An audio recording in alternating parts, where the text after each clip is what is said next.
नमस्कार जय जगन्नाथ वेलकम करछि मोर गोटे न्यू ब्लॉग को।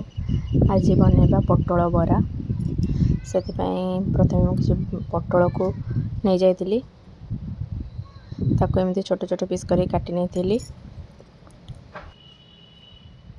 तापर ताको गोटे ग्राइंडर जार रे नहीं कि पूरा पेसिबिनी पूरा दर पेशा करदेवी।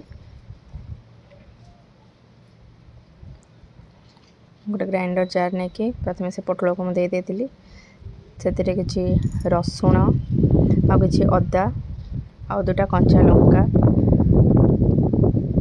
टिके जीरा सबको मु दर छेचा करके पेसी नहीं पूरा फाइन पेस्ट बनई नी देखिपे केमती मुझे दर छेचा कर देइछि।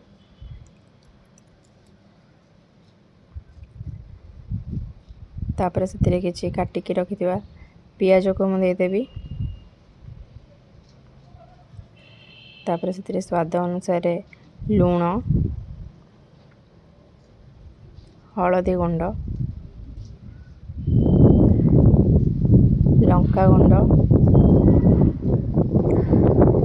तापर से ऐड करली जीरा गुंड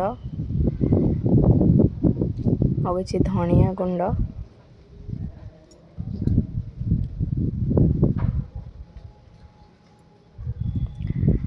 आ कि गरम मसला अल्प टिके नहीं जाइली मु। तापर ताको बड़ा बनाइबा से प्रथम किसी बेसन को ऐड कर देइथिली। तापर किसी कॉर्नफ्लोर नहीं तापर टिके ताको भल भाव मिक्स कर नहीं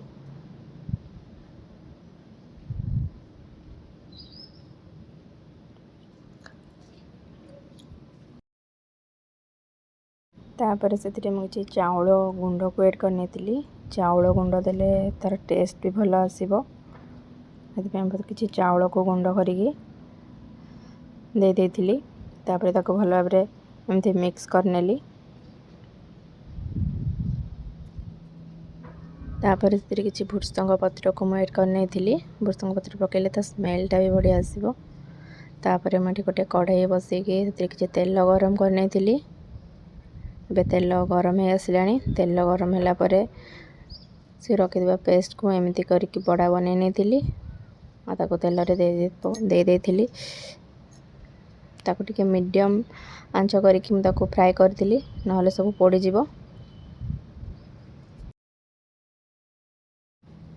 देखिपे गोटे पट मोर हो आसलानी ताको आ गोटे पट को नौटी देली।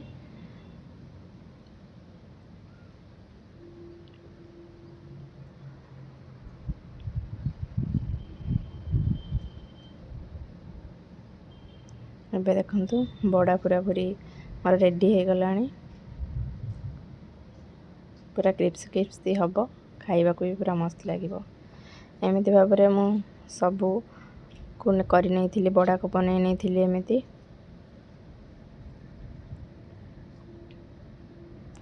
बेसी पोड़ी गले खाइबा को तो भल लगे से मुझे मीडियम आंच करके सब फ्राए कर नहीं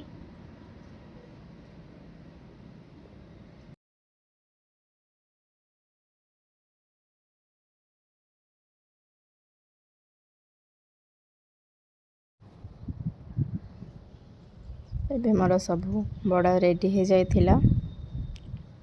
जदि आपण मानको मो रेसिपीटी भल लगिथिबो तले लाइक शेयर कमेंट करबा को बिल्कुल भी भूलिबेनी। मो चैनल को सब्सक्राइब भी कर देबे।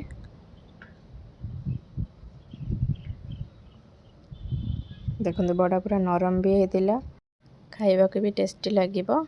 जय जगन्नाथ।